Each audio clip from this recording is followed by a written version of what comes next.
StarCast returns to the Chicago area this Labor Day weekend.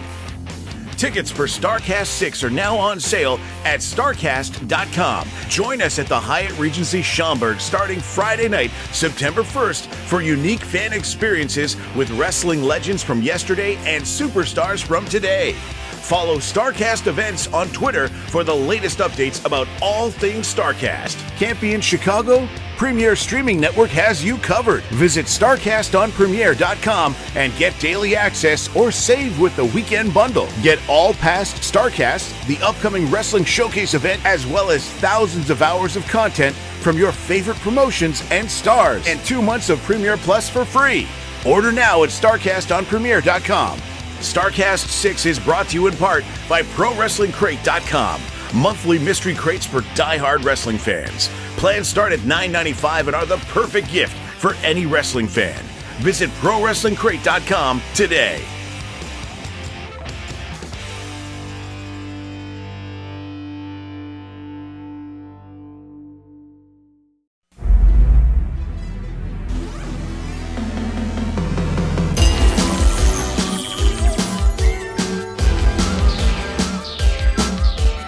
Recognized symbol of excellence in sports entertainment.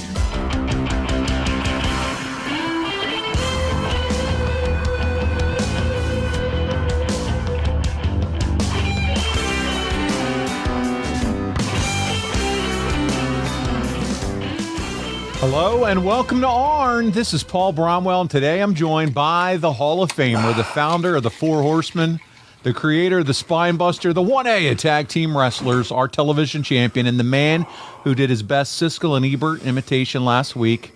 That's right, giving the White Castle of Fear mini movie 2 thumbs down. Man, that was brutal, Arn. He's the enforcer. He's Double A. He's Arn Anderson. Arn, how are you? Recovering. Been busy lately. You have been, and that's what I wanted to jump right into right away, because since we recorded last, you spent 4 days in Raleigh at the GalaxyCon, and then yesterday, right in your own backyard, as you said, at T-Mart's The Gathering in Charlotte. And I know this is you really enjoy these events. You really enjoy seeing your fans. Can you tell us about those events and how it went? Yeah, I mean, Raleigh was huge. You know, it was huge. There was a lot of folks there. Those things are. It's amazing to see them, you know, and everybody dressed up and doing it's actually their show that we're just attending. And, man, they're into it. Their fans are as passionate as ours are. Raleigh it was great. A lot of people came by, and I tell you this, you know, when it happens, everybody likes the podcast, and tell Paul he's doing a good job. Oh, wow. And so the real sweet spot was this weekend, I went up to the Gathering, and it was just up the road at about 25 minutes. And the turnout for that was awesome. One of the best, I mean, for us in particular. It was one of the better turnouts. And got to tell everybody thank you and appreciate it, and a lot of people came from different areas. You know, there was actually some people that came from overseas, and that kind of blew me away. And we set the indoor record for chocolate bars. We had 5 normal and 1 giant. So. Wow. It's funny you say that, because I know our buddy, the research guy who does a lot of hard work for the show, saw you at that GalaxyCon in Raleigh. Yes, he did. And he gave you a little gift there too, right? The old.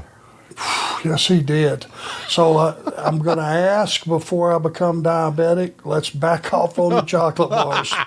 Please, folks. Because if they're here, I'll eat them. So thank you. God bless you for the thought, but we're going to cut that out for a minute. But before he goes type 2 and his eyes start crossing and glazing over on this show, we need to reel it in. I love it, and if it's here, I'll eat it. So thank you. Got to see some old friends, you know, this weekend. So it's been a real good couple of weeks. Yeah, I saw the picture online with you and Bret Hart and so many others at GalaxyCon. I thought, you know what, this is Lex Luger. I think he was right beside you and Brock. But I'm like, how cool, you know? It's just for you to be able to catch up with those guys, not only meet the fans, but say hi to your old buddies. Well, and there was a gentleman there that asked pretty much just, hey, could I get a picture with all you guys? And he worked something out with Tony Hunter, the guy that represents all of us. And he said, what do you guys think? I thought everyone seemed to think it was cool. And you won't find another picture with that group anywhere on earth. And it will never possibly happen again. So the guy jumped on it, and I'm sure he posted it because he was telling me it went berserk on the internet. So, epic was one of the words used. And it's just a collection of guys that have been in this business for a long time and excelled in this business, and to have them all in one picture was awesome. And listen, we're going to continue to try to keep you guys updated with where Arn is headed next. So stay tuned to the show. That's one of the big purposes of what we're doing here is not only to relive Arn's story and talk about his history, but also keep you informed of where you can see Arn and talk to Arn, shake his hand, and continue to increase his likelihood of type 2 diabetes. I'm kidding. But, yeah, I mean, because you love it, Arn. You love seeing these folks. Oh, absolutely. And, it's like now I haven't done that many of these in my career. Now I'm starting to do enough of them in different areas of the country where I'm seeing repeat fans show up, and I remember them, and I remember our conversation, and they're so kind and they're so welcoming, and they want to tell you about their childhood and all that stuff, and I'm recognizing the faces. It's it really is. I need to say thank you to all those folks. Without them, I wouldn't have had a career. And you know what even makes it even cooler? I'll give you guys a little hint. I even outside of the chocolate bars, Arn said put a stop to that. But I'll tell you what really makes it even more special, and that is if you're wearing some of this stuff like I have right here behind me, that Four Horsemen merch, or a T-shirt like Arn has on right now. And Arn, it's a perfect transition because I want to remind everybody that they can go to Box of Gimmicks and they can find that Arn merch and the Horseman merch.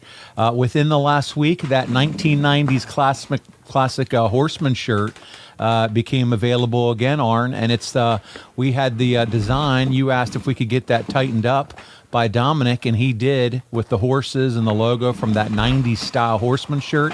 Guys, it looks phenomenal, Arn, and there's nothing better, I'm sure, for you than when you meet these fans out of these meet and greets to see they're sporting your merch. Love to spot them in line. They got on those Horseman shirts, and now the hats are catching on, and you can see them in line way back there, and yeah, it's awesome, man. It really is. So check it out, arnlinks.com or boxofgimmicks.com, and get some of your Arn merchandise. Help support Arn or Four Horsemen. And, man, we'd really appreciate it. And I know it means a lot to Arn and his family. So there you go. Arn, are you ready to move on to some business of what was going on in February in 1993? One last question. Are we going to mention the comic book somewhere? We are, and we can certainly do it here, though. It works. You want to talk a little bit about the comic book? We're getting closer. Yeah. It's available, advanced copies are available on Amazon. That's right. Any other places that, that they can order it, and it's getting closer and closer. I'm getting the name tags or the tags that I'm gonna sign, and they're gonna put on them. They're supposed to be here Monday. I'm gonna try to get all those signed and mailed back to Dirk and his crew, and let's start getting these things pumped out. Man, that's awesome. And I was wondering if you had heard anything. I hadn't seen anything lately, but it sounds like it's continuing to move right along. So we cannot wait for that. As Arn said, you can search right in Amazon now and pre-order it, available right there on Amazon. So listen, with that business out of the way, let's get into today's business, and that is February 1993. Last week we talked about the shakeup that began with the Steiners leaving, so they're exiting stage left. But here comes Ric Flair returning to the company. You have Cactus Jack, he turns babyface. Paul Orndorff is back in the mix, and they've brought in the British Bulldog. This week, though, the waves keep crashing into the ship that is WCW, and we got a lot to discuss. So here we go, and I'm going to give a little bit of history here, so bear with me as this is not the easiest to talk about, and I'm not going to go in and read it in detail, but Bill Watts, who had served as the head of WCW for the past 9 months, dramatically had his power, his authority, and influence over the company reduced here on February 2nd, 1993. The WCW executives made the decision to limit Watts' power as vice president after numerous missteps that took place under his watch. Exiting talent, lower buy rates, and poor ratings gave the executives all they needed to strip him of most of his decision-making. Arn, you're out at this time. We've talked about it. You're out with a kayfabe injury. But do you remember this decision of these WCW executives stepping in at this time to address some of Bill Watts' failures and make this transition or this change? Well, when you work for a huge corporation like we did, and you live under corporate rules, there's a whole lot of things that are inappropriate. You know, it's not like when Bill owned his own company, 100% of his company, and he could run it the way he saw fit. This is a different deal. You got to be aware of everyone's feelings. You got to be aware of the way you speak about people and the way you treat people. And in the corporate world, there's a lot of things you can't do. And he found out the hard way. He sure did, and he's on his way out, and no coincidence here, Flair's on his way back in. And Bill Watts, by the way, wasn't the only person affected by this meeting on February 2nd. JR, Jim Ross, he's taken off all WCW programming, and it's decided that he will become a salesman for syndicated television. But unfortunately for JR, in this case, he's tied to Watts thanks to their 19-year relationship, and Watts was his mentor. That's been well documented, and his closest ally in WCW. He leaves the country. JR decides to leave. He's going to use some vacation time. He's going to go party in Aruba. And during that time, he reaches out to Vince McMahon through an old friend of his. That's right, from the Mid-South days, Bruce Pritchard. Bruce Pritchard seems to be like a key conduit guy when someone wants to leave to get in touch with Vince. But JR and Vince meet at television tapings in Augusta, Georgia, and in a 3-hour conversation, Arn, they worked out an entire deal that eventually led JR to the announce booth, and later he would become the head of talent relations, where he assembled an all-star team made of, that helped make WWF a billion-dollar company, and he would first appear in WWF programming at WrestleMania 9. So it's quite interesting. I would say, Arn, it worked out for the best for JR, wouldn't you? For the overall strength of the wrestling business, what looked like at the time a bad move, with JR, and having him sell what? What was he selling? He was just selling syndicated television programs. What a waste of talent. Yeah. A guy that brings the emotion to what you're watching on TV. But had he not left, all the other things that happened after that in the wrestling industry were all for the better. So that's one of those what ifs. That's right. Thank God that he did leave, and the business was better for it.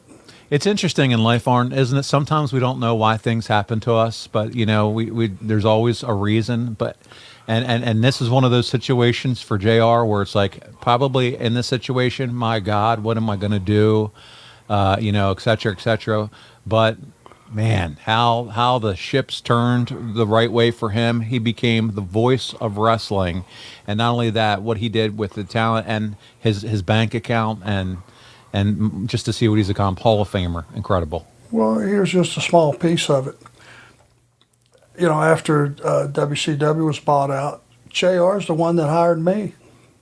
There you go. So, had he not been in that position and someone that was not an Arn Anderson fan, how would the rest of my career went? That's an amazing point. You never know. That's right. And I was hired not in a talent capacity. I was hired as a road agent. So I certainly had a 19-year run with the company, and that could have not happened. It had someone else had that spot. There you go. Wow. Well, so listen, on February 10th, we move along a mere 8 days after the WCW executive stripped Watts of the majority of his power. He resigns from WCW as vice president of wrestling operations. And Watts would contend that this was because he could not work with Bill Shaw. You're familiar with Bill Shaw. And while that might be true that Shaw and Watts could not work together, the tipping point came when Hank Aaron, who worked as an executive for the Atlanta Braves, who also owned by Ted Turner, showed TBS president Terry McGurk the things that Watts said during a 1991 interview in the Pro Wrestling Torch after receiving a fax of the manuscript from Mark Madden on February 9th asking for a comment. And there's comments. If you want to look it up, you have more than you can do whatever you want to look up those comments. Arn and I talked pre-recording. I am not going to read those comments here on the show that Watts made from in 1991, but they are completely and utterly out of line, racial, and just just not appropriate. And for anyone, that wants to, again, look it up, it was the tipping point. Watts was gone, and it's actually for the better. And speaking for Arn, myself, our entire team, in no way, shape, or form do we support or condone comments, sentiments that Bill Watts says. But Arn, this was the nail in the coffin for Bill Watts here in WCW. Well, I wouldn't suggest anybody go back and look at it unless you plan on being nauseous, and that's okay because it's the only way you're going to feel once you hear about all of it. And it was just one of those. Again, it was one of those things that it's a what if. He committed suicide, career suicide, as far Absolutely. as that company is concerned, and so things got better. So. Well, Arn, that leads us to our first fan question of the week, and it's from Mike Prue, and he wrote the following. Arn, when Watts took over as EVP in 1992, you seemingly disappeared from most shows, and then when he leaves in early 93, you're immediately back on television. Was there heat between you and Watts, and if so, why would that be the case? Well, you have to go back and relive the 7-Eleven fight, okay? The idea was that I had a bad knee as a result of it, and I was out selling that knee during this time period. I wasn't mentioned. And that's the way it was in those days. If someone got hurt and disappeared off TV, you might have 1 week of the company letting you know what happened, and then that was it. They move on. That's where I was. I was home. I was still under my contract until the end of the year. But in terms of a working relationship with Watts, Arn, you always seemed like you were a company guy. Was that the same type of relationship you had with Bill? Whatever you need me to do, Bill, I'm here. I'll do whatever you need. I would challenge anybody that I've ever worked for, any company, doesn't matter, to say that I have not always been a complete and total company man, businessman. Whatever you want. Like I've always said, I never knew you could say no. I had no idea. I never said no except one time, and that, as we know, resulted in Tully and I leaving the company, Jim Crockett Promotions. But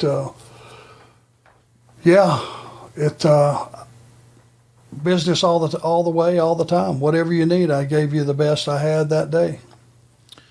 Carolina Jackpot wants to know what you thought of Jim Ross leaving the company at this time. When you heard JR was leaving, do you remember kind of what was going through your head? Because, man, we've listened to Jim Ross, the soundtrack here, the last several months, and he was so good at telling stories. What were your thoughts back then when you heard he was leaving?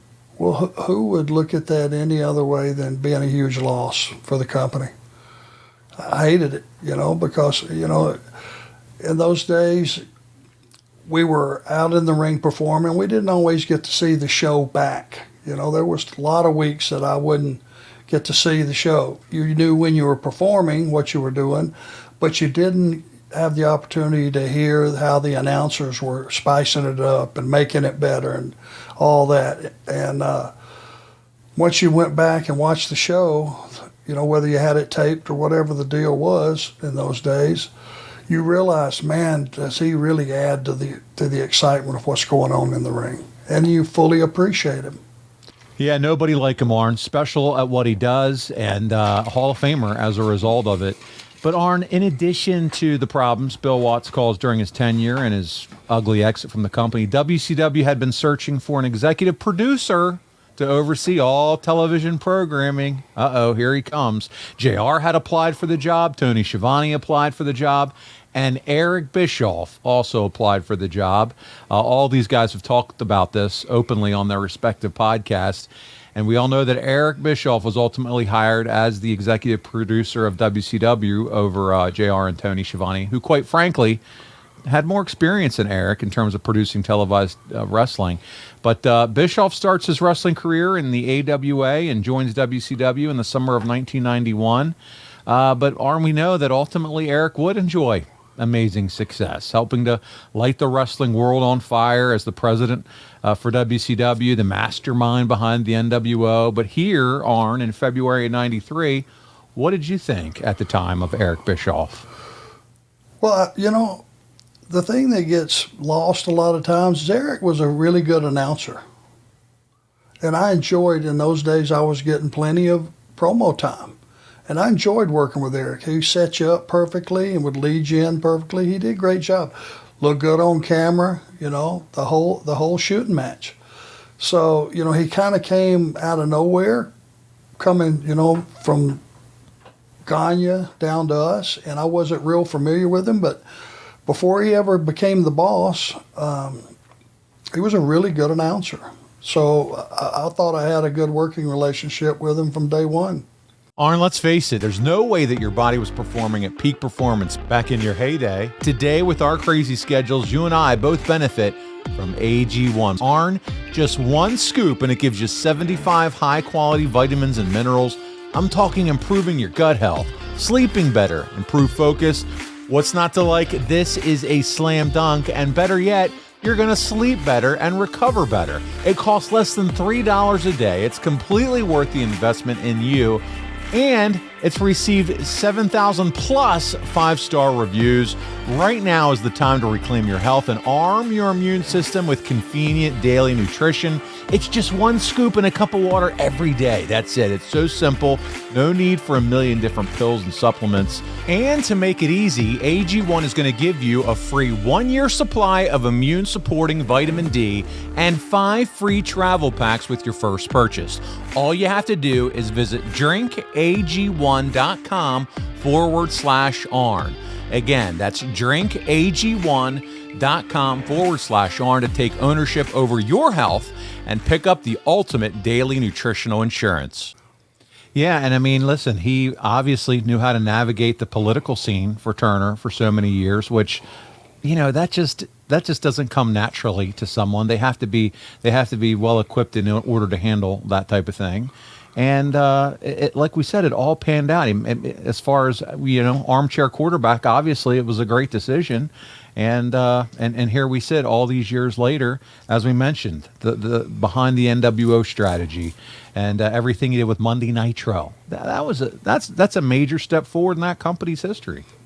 Sure, absolutely, 100%. You know, in those days, you know, if there was political stuff to be handled, Rick did it more so than anybody. He was a very political guy, and I just remember very clearly him saying, Bischoff is the guy for the job. He's going to do a good job. You know, and I don't know if that ever gets mentioned, but he said that to me, and this was in the very beginning. You know, he supported it 100%. So Rick endorsed him. There you go. 100%. Well, yeah, I know that he did to me, and I'm sure he did to the Bill Shaw or whoever was in charge. I'm sure that went a long way. And that's interesting, especially if you think about how their relationship would change over the years. We do have a quick question from Dylan. He says, could Arn see that Eric was on the rise to the top, or did he think executive producer would be as far as Bischoff would go? No, I mean, it was one of those things. He was going to be a hands-on guy from the way it was explained to us. And, yeah, I mean, I was along for the ride. Carl Hayes writes the following: when Eric came aboard, do you think he would be there for as long as he was? It seemed like there was a lot of hot potato with who was in charge during these few years here, and Carl's right. Did you think, hey, this could finally be our leader for the next several years? Well, when you talk to Eric, he sold himself as being a guy that understood the business. Now, there had been executives, Jim Hurd and different guys that were the boss, but you never saw the boss. You know, he was in the tower. We were out running the deal, and whoever was the interim booker, that was your contact. Very seldom would you talk to the executive in charge of the company. Eric was kind of the first executive that was like at TV all the time, and he was hands-on, and he was more part of the process than anybody before him. Yeah, well, completing the changes at the top here, Arn, with Eric in charge of television, Ole Anderson. He's brought back into WCW and put in charge of the wrestling product, including all the creative, matchmaking, and all the finishes. So Ole had owned and managed territories for years and was an alternative to the flamboyant style of the American Dream. And but, buddy, you worked for both men. What similarities did Ole and Dusty share as far as booking philosophy, in your opinion? You know, Ole was hardcore, good versus evil. You know, his roots were in the business of the late 70s, early 80s, I would say. You know, him and Gene obviously were a fixture in the industry that still lives today. So when you put Ole in, he used a lot of the principles that he had used when he was working with Gene and Top Guy, and he was the booker before for Jim Crockett Promotions in the Carolinas. And, you know, some of that stuff was outdated, you know, and go ahead. I was going to say, did you have a preference as booker, Dusty or Ole? Well, Dusty, I think, no, I'm sure. I don't think, I'm sure, had faith in me. And I was always a guy that Dusty could put in the first match or put me in on last with him and still get a quality performance, a main event match, and all the things that he needed out of me. And I think he knew that. I know he knew that. So I was happy anytime he was sitting in the saddle. I knew that I was at least going to have the opportunity to do what I knew well, and that's just get in the ring and wrestle and tell a story. Dusty knew how to position you, take care of you, and he knew what he had in you, Arn. There's no doubt about it when he was booking. Without it sounding, you know, uppity, I know that he did. I know that he had confidence in me. Our buddy Brad Stanton said, tell me 3 positive things about Ole as the booker. There's so much negativity.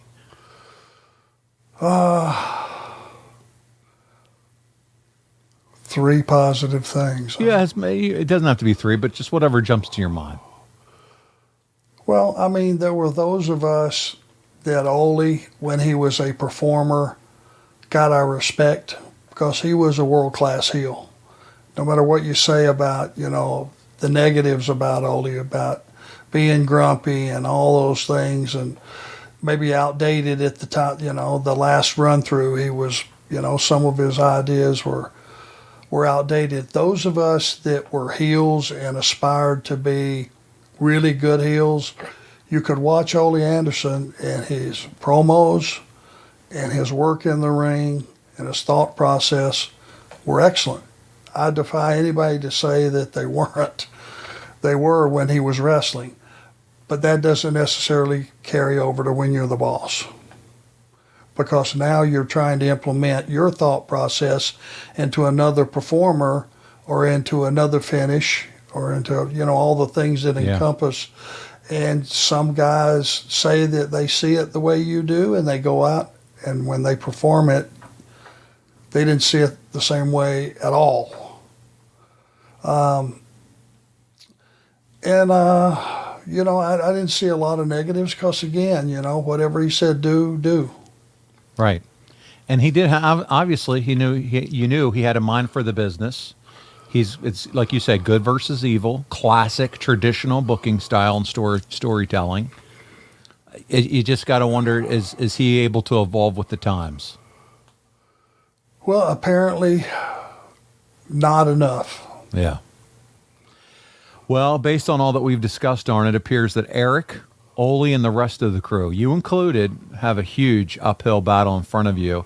And only 11 days after all this goes down, everything that we just documented with Watts, Eric's promotion, Ole now coming in as booker, WCW held Super Brawl 3.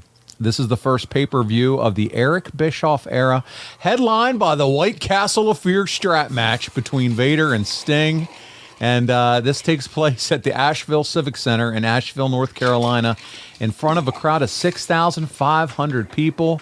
And the event marks the return of the Nature Boy, Ric Flair, to WCW pay-per-view.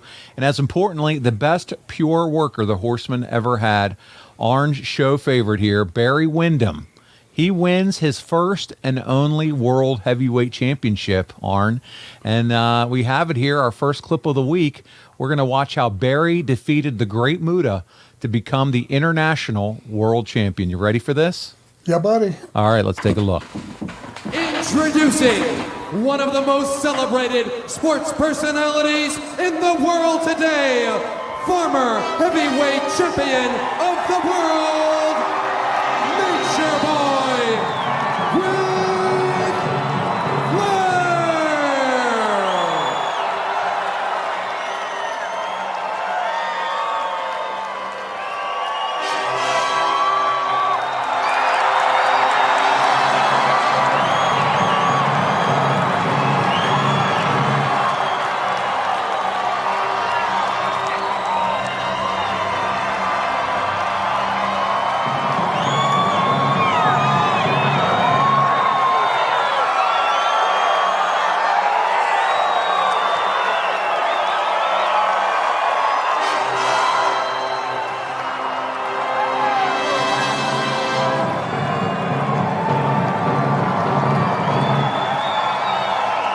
You know, there are moments like this in a sold-out Asheville Civic Center with millions of fans watching on pay-per-view that we all just dream about. Only thing I can say is, welcome back, Ric Flair. Well, let me just say that in life sometimes a picture is worth 1,000 words.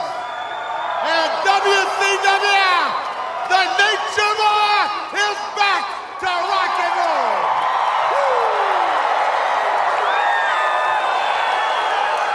Nature Boy Ric Flair will be sitting with us here at ringside for this NWA title bout against the Great Muta and Barry Windham. We feel honored to have you with us, and I know it's going to be a big bout. It's great to have you back. The fans are here behind you, and a big night we're having so far. We're live. We're up. The lights are bright. The city's on fire. And now we're wrestling for the title I never lost. Woo! Muta and Windham. Muta down. Wyndham's going to measure him again and just kick him right in the head. It's legal. It was caught. You heard Barry Windham say in the flat of the boot, it's legal as long as he ain't kicking him with the toe part. Well, I think Randy Anderson was just reminding him to keep it. A spin kick that time. Keep it the flat of the boot. Muta, what great ability to take a beating and come out with a move like that. What quickness, too. Did you see how quick he got that kick in? But Windham does a standard thumb in the eye. I don't care who you are, Shivani, that'll stop you.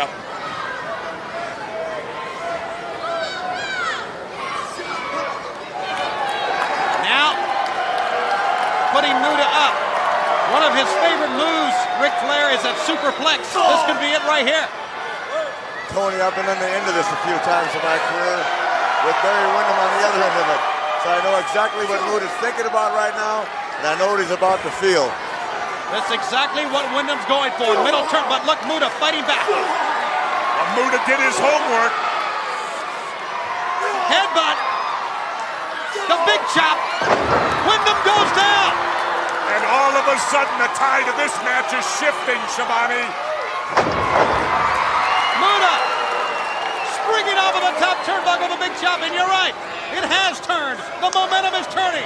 Muta goes in. Handslot. The big hand springing. Nails him and goes over the top. Barry Windham pinned in the corner.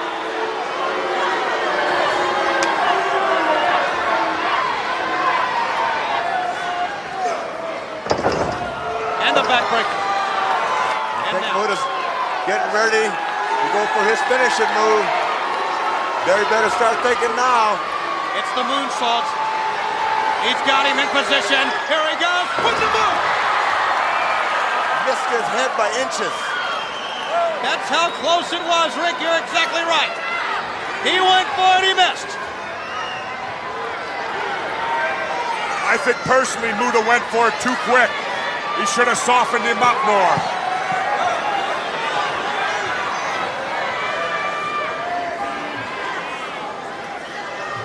Windham, a kick to the midsection. Now hooks him, trying the suplex.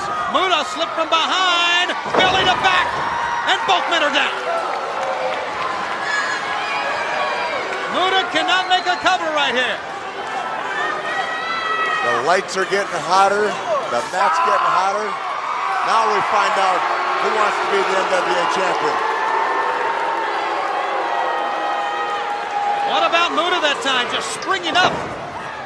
Like maybe a third win. He's going to go for the moonsault again here, Rick. One more time. The Muta moonsault. Barry got the knees up. You know, he got burned with it the first time. I don't understand why he'd do it again. Clothesline Windham. Windham double arm. The DDT. Windham covers 1, 2. We got it. Ladies and gentlemen, the winner and new NWA World Heavyweight Champion, Barry Windham.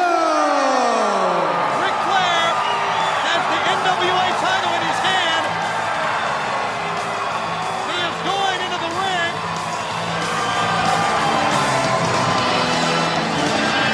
And he hands to the referee here.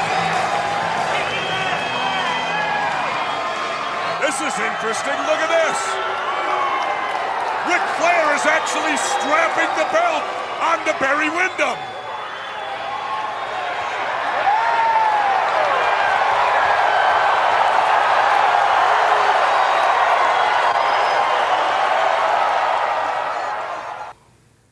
Man, there it is. Barry wins the world title. How fun was that to see, Arn? And well deserved. And a good match. You know, Muta, great performer as well. Good looking babyface. All the things fell into a line. What a teaser there on the end. Yes. And we're going to talk about that. But this match goes 24 minutes, very entertaining. If you haven't checked it out recently, go back and watch it. This was back and forth between these two. And as we saw there, Muta misses the moonsault. Windham gets the knees up, clothesline into that jumping DDT, if you will. And he wins the title. Fans erupt here, Arn, when BW gets the 3 count. And, we know Muta was always protective about the business and kept special for the American audience. What does it say about Barry Windham that Great Muta was willing to drop the title to him here on American soil and to do the honors for Barry? Well, universally, everybody in every corner of the world knew what a classic talent Barry Windham was. He was well known everywhere. I would suggest no corner of the earth, if there had a wrestling anything, show on the air, production, local territory, whatever it may be, they knew Barry Windham and what he brought to the table. Arn, some people argue, I'm going to bring this up, including our research guy, that's right, Mr. Hershey Bar with Almonds, and they say that Barry should have won the belt in '87 instead of Ronnie Garvin. I mean, that would have been following Windham's '86 showing against Flair when he was the Florida heavyweight champion and Flair was the NWA world champion. And on that night, Barry proved he could hang with Flair inside the ring, but the timing was never right for him to be the world champion otherwise. Do you think this run was too late for Barry, or does it matter at all in your opinion?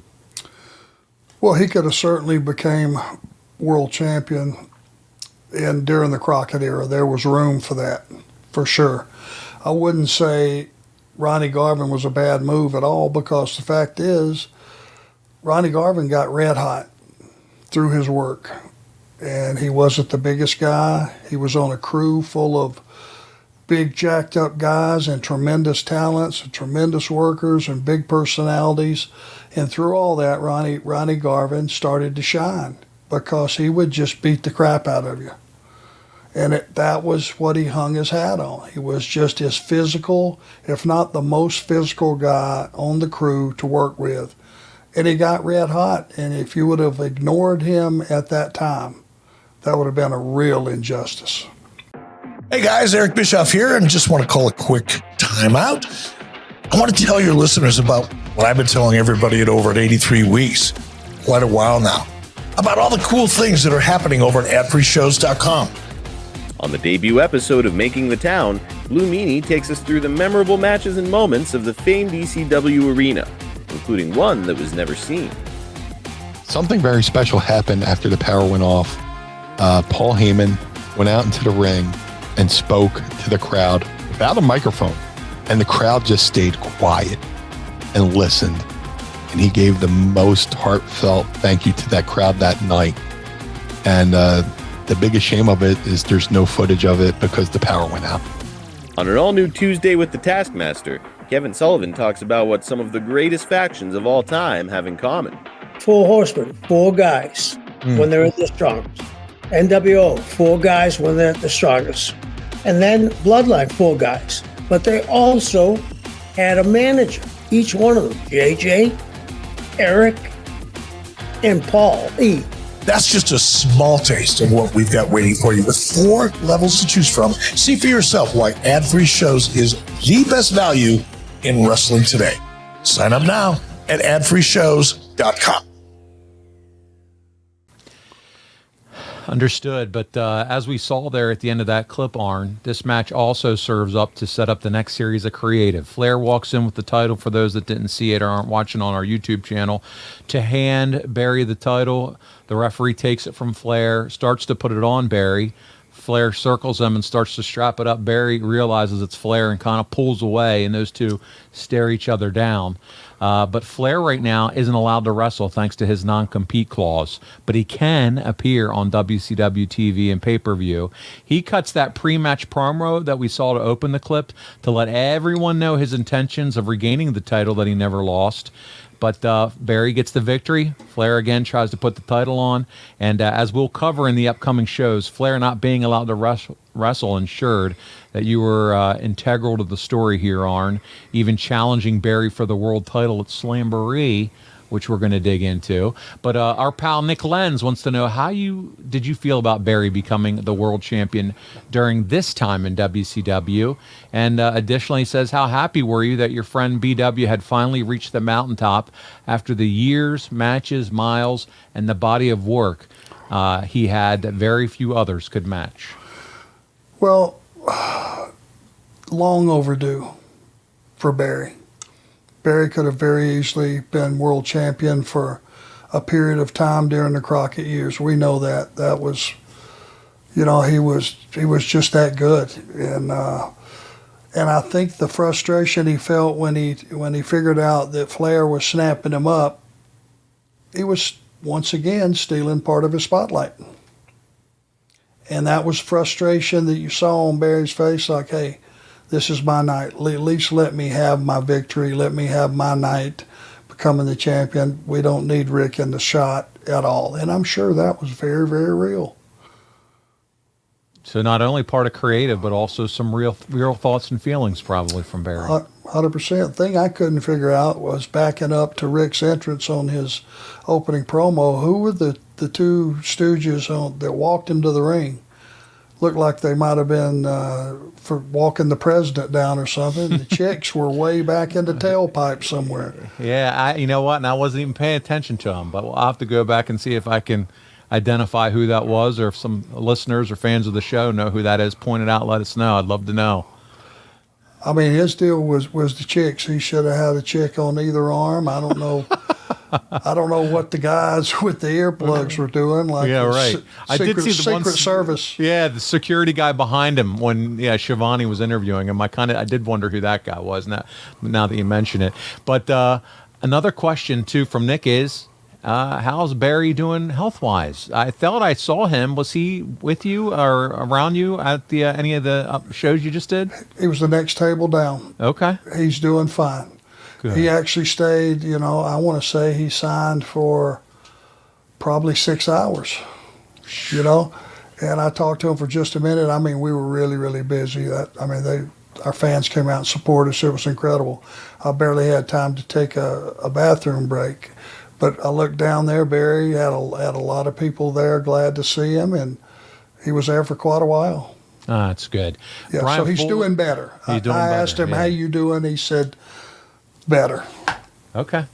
Brian Fuller wants to know if Barry had a favorite drink at the bars after the shows. I think he was like I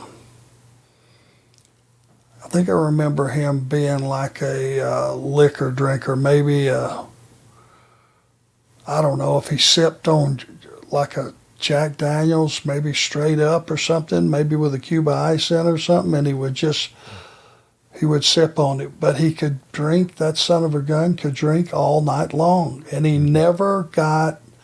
never saw him out of the way. Okay. Sloppy, any of that stuff. I mean, never hammered. He could drink for a long time. Well, he definitely had he had the tolerance built up apparently.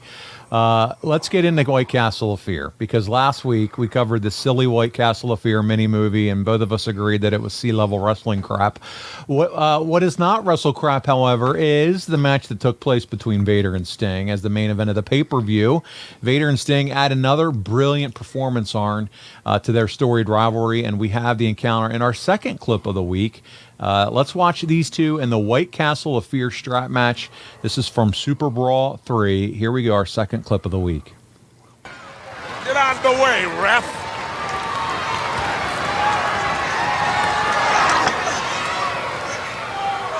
A kick to the ribs.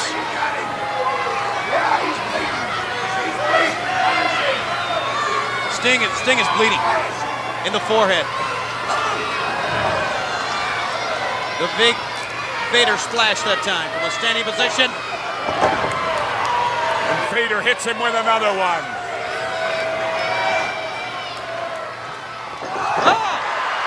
Sting! He pulled Sting to him. Sting's foot hit Vader in the head. What a move by the Stinger. He almost backflipped and came over with a foot square in the face of Vader, but look at Vader. He's still the first one back to his feet.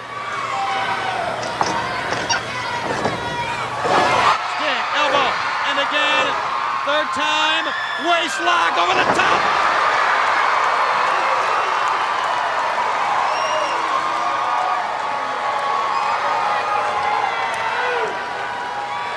Sting, DDT. But does he have enough to make it to all four corners? He might be able to pin him, but can he touch all four corners?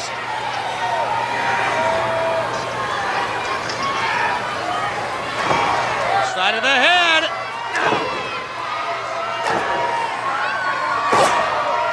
This fight continues. Sting, bloody forehead and all, beating the world champion down. Again. And I believe he's knocked Vader out. Look at Sting. He snapped. He's like a wild man.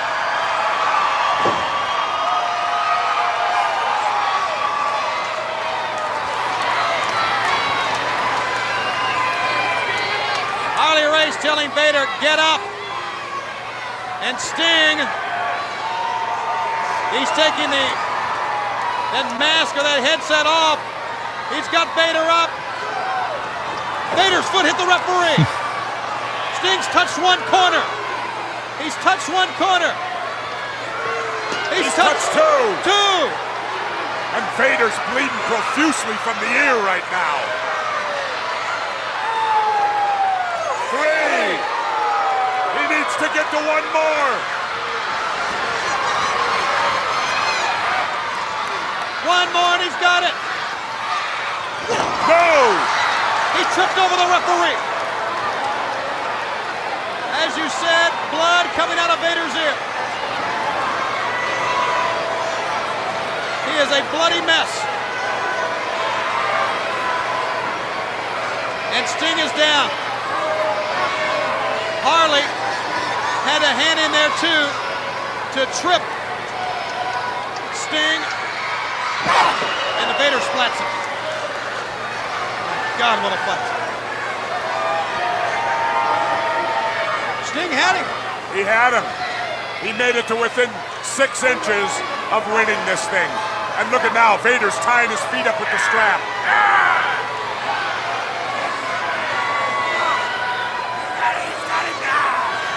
Big Van Vader, 1. There's 1.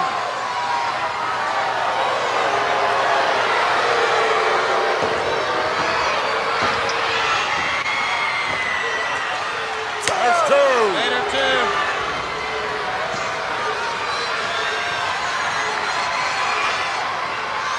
There's 3. If he hits the last one, it's over. Sting holding onto the rope.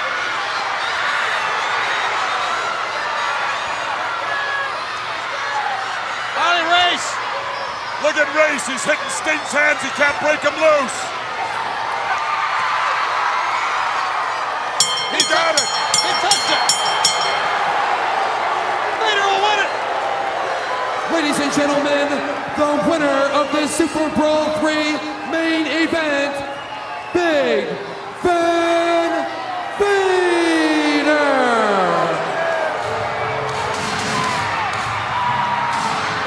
Sting! Strapping the world champion! Man, you want to talk about a physical altercation between those two guys. There's blood everywhere. How about Sting carrying him around on his back all the way around the ring like that? If I was sitting in that audience, that is something that I would have never forgotten. Oh, my goodness. You're talking about a show of strength, and he was walking backwards. Think about that now. 400 pounds, and he wasn't even perfectly sitting on his shoulders. He was hanging a little bit down his back, which is that's just a muscle job. That's pure leg strength. That's a guy that has, I mean, I don't know what Sting, I mean, you look at his body, obviously he was in perfect condition at that time, but his leg strength to be able to pull that off is just unheard of. That was one of the most impressive feats of strength that I can remember seeing in a long time. And listen, they beat the brakes off each other. We only saw a few minutes of that match. This match is 20 minutes, and you want to talk about amazing storytelling. They're both bloody. Vader's athleticism and physicality on display here. Sting refused to quit. He suplexes Vader all over the ring. Go back and watch this match, guys. It's a classic. It's unbelievable. Man, I mean, like I said, we only watched a few minutes of it, and it was impressive. Well, the dividend was that you had that funky lead in with it being in the cave and all that. Now you get to the arena, and it's really just a normal strap match. You know, I don't know what you could have done to recapture and put some ambiance from what you saw on the mini movie. Yeah. Set up. I don't know what you would have done to follow that. Maybe that was just unnecessary. Who knows? We're all brilliant. He's sitting here years later, but sure. I know this. The match paid off. I mean, in Leon, with his ear, you looked at the shot of his ear, it was pouring blood. If you've ever had a cauliflowered ear, buddy, it's sore as shit. I can only imagine how much that hurt. He must have split his ear.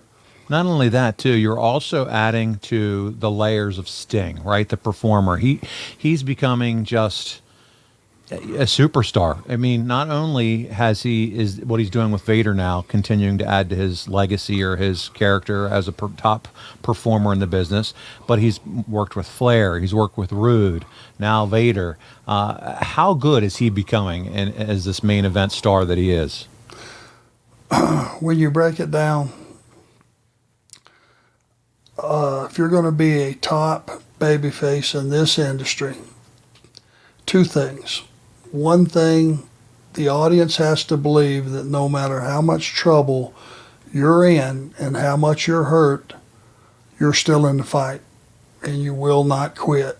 That's what top babyfaces do. You may kill them, you may knock them unconscious, they will not quit, number one. Number two, they got to be able to use these and convincingly. Forget the big power moves and the finesse moves and the high wire act. When it really comes down to nut cutting time, babyface got to be able to knock your teeth out. And that's two things that we saw in that match. Sting is he is getting where the fans totally believe in him. For those that are listening only, Arn showed his two fists. And that's what he's talking about. Yeah, you got to be able to use your dukes. Yep. And before we get out of here, though, Arn, this is a big month because we have one final piece of business. For all your fans following months off television, you return to cut a promo with none other than Noah Anthony Schiavone holding the mic just the way God intended it to be. And we have the final clip. So we're going to sit under the learning tree of the Enforcer and watch a master class in delivering a wrestling promo. Here we go. Arn,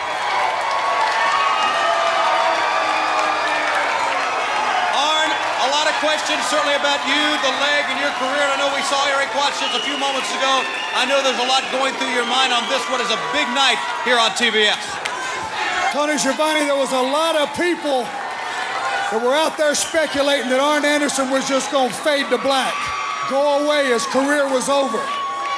Well, Eric Watts, when I laid on that concrete in my hometown of Charlotte, North Carolina, a little part of me did die that day. The apathetic part of me died. You see, you can get so good at something that you can go out and do it better than everybody else and you don't even have to put your heart into it. I was at that stage and I made a mistake. So the part of me that died that day, Eric Watts, was the apathy. That's gone forever. You'll never see the same Arn Anderson you saw 4 months ago. Because when I look in this dressing room back here and I see the energy that Ric Flair generates just walking by, it makes me feel good.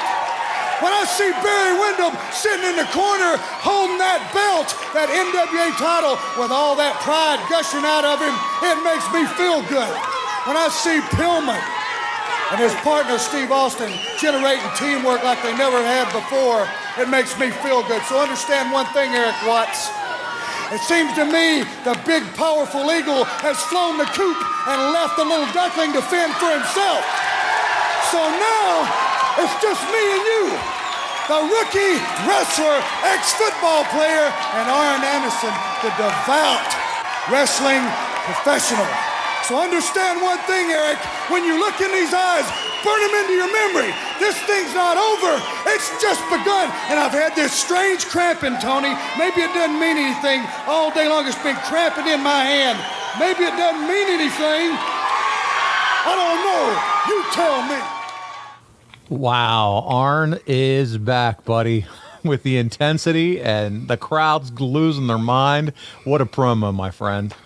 Nice shirt, too, right? Oh, I mean, and when the glasses come off, that's when you know it's going one more level. Well, thank you. You know, if I will be remembered for anything, it's being able to communicate and connect with the audience. And this, believe it or not, was still a big deal. Man, listen, that subtle tease, thanks to that hand cramp. Bravo, sir. Loved it. What do you think about that, watching it back after all these years? Well, I enjoyed having enough time to put the other, this is another lost art, putting the other guys over. The the other occurrences that are happening within the company that are huge, that can affect you going forward, mention them.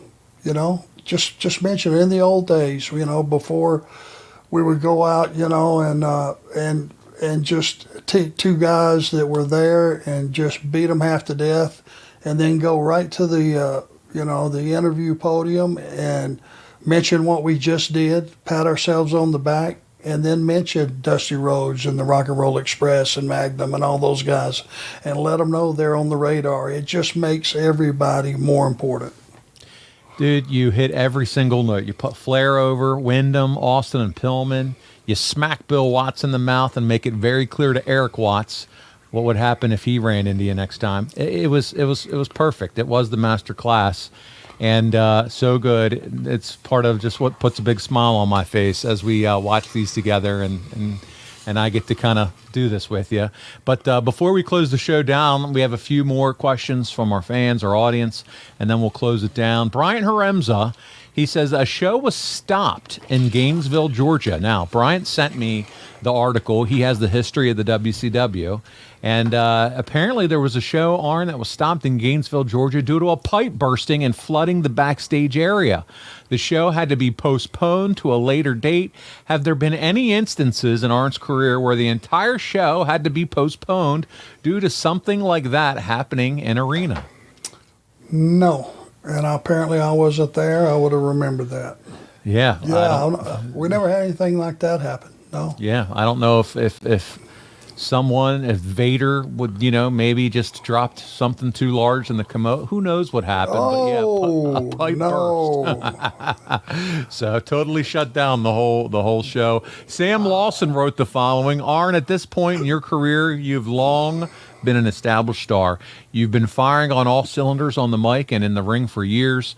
Do you recall any of the younger wrestlers that became household names asking you for specific advice, whether it was about promo delivery, work rate, or even how to get through the travel schedule?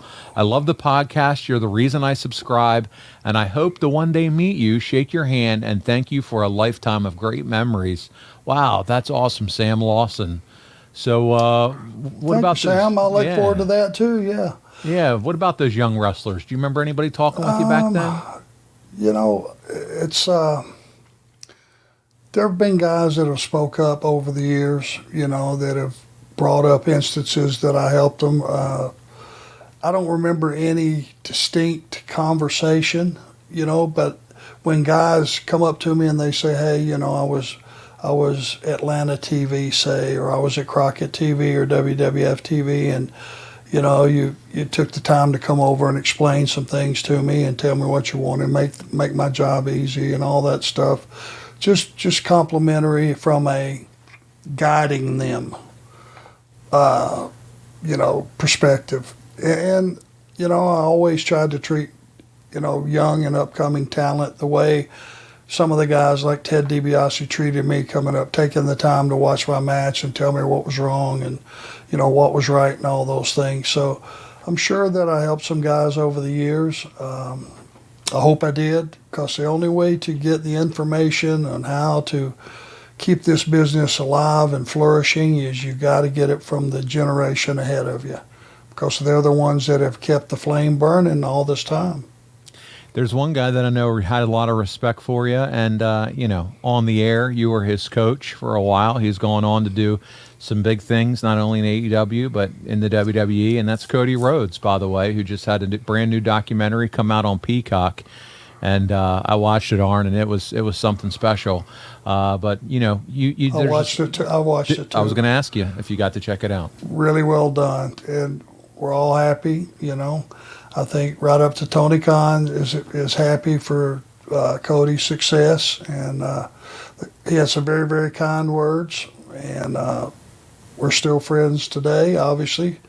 Much respect for him, and that's cool. You know, it's good. And I'm sure he's had a lot of questions and talked to you, and you two have had a lot of great conversations. Speaking of folks that are the younger wrestlers coming to you for advice. Yeah, I mean, I don't know if, you know, if guys, anybody that wants help in an unofficial capacity, I'll help them. Let me just put it to you that way. There you go. I'm available to anybody that would like to sit down, and Will Hobbs, and I know I mentioned him quite a bit. He's one guy that has pulled me aside and, what do you think of this? What do you think of that? And, I give him my honest opinion. I'm a big fan of his. He's going to be a big star. He's one of the guys that asks for help, for sure. There you go. All right. Carl Hayes with the obligatory food question. Speaking of White Castle, do you ever smoke brisket? And if so, what's the keys to a moist brisket? I think everybody likes the tips. Is that what it's called? Yeah. The crunchy part. I'm more of a sliced pork guy. Okay. Like barbecue occasionally. In as much as that, I tell you what I really like is that corn that they cook on the grill. You know what I'm talking about? Yeah, like the sweet corn. What is that called? It's like the Mexican. Yeah, Mexican street corn. Street corn, man. There's a place down the street, barbecue place from us right down the road that has that. It's phenomenal. I like that as much as I do the barbecue. There you go. Well, he said, love getting my smoker going and sitting on the deck listening to you and Paulie with, to quote the great Luke Combs, a long night ice cold Miller beer in hand. He put Miller in parentheses. Thanks, guys. Carl, thank you so much for supporting the show and always asking great questions, man. Yep. Well, listen, Arn, that's going to wrap us up for this week's episode. Consequential is how we can describe February 1993. Cowboy is out. Eric is in. Ole's the booker. Barry's the champ. Nate wants the title, and the founder of the Four Horsemen, Arn Anderson, is back where he belongs. Next week, we look at March 1993. Arn and Flair reunite. You work in Smoky Mountain, Arn, for James E. Cornette. You're a babyface, no shit, you are. And the Hollywood Blondes win the tag team titles. That and so much more. So we got a busy March 1993 next week. Times are a-changing. This should be good. Yeah, I'm looking forward to it. Guys, listen, if your business targets 25 to 54-year-old men, there's no better place than to advertise right here with the Arn Show. You can go to advertisewitharn.com right now. Find out more about advertising with us. We'd love to be able to talk about your product or service right here on the Arn Show. And listen, we have a broad audience, a big-time demographic, and it works. We have a great audience with little waste. So check it out, advertisewitharn.com right now, and you can find out more how you can advertise right here with us here on the Arn Show. Also want to talk about ad-free shows. You can get a free trial right now. If you just head on over adfreeshows.com, you get early ad-free access to more than a dozen of your favorite wrestling podcasts, including the Arn Show, starting at just $9 a month. And you can enjoy the first week with us completely free. There's so much good content on over there. You got the Monday mailbag with Kyoto. You got all the other types of bonus content over there. Rebels Happy Hour. You got Ask Conrad, all that good stuff, plus the stuff he's doing with David Crockett, and lots of great things over there, ad-free shows. So check it out, adfreeshows.com. Arn, thank you so much for doing the show again with me this week. Always a pleasure, my friend. Doing a hell of a job. Appreciate you doing all the research. You guys that are out there doing some of the legwork for us. Marcus, Dom, all you guys, we appreciate you very much. There you go, Andrew. And hey, listen, on behalf of the Hall of Famer, the founder of the Four Horsemen, and the creator of the Spinebuster, Arn Anderson, this is Paul Bromwell, and we'll see you right back here next week on Arn.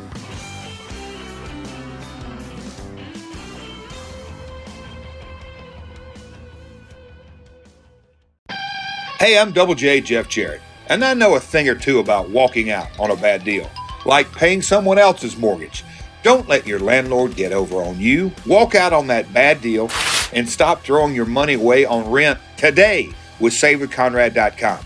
You don't need perfect credit. You may not even need a down payment. Your new house payment could be less than what you're paying now. So if you're still renting, what are you doing? Conrad and his team can help you reverse your landlord's figure 4 leg lock, and you can move up the card to home ownership. Visit SaveWithConrad.com today. That's right, SaveWithConrad.com today. today. NMLS number 65084, equal housing lender. Woo!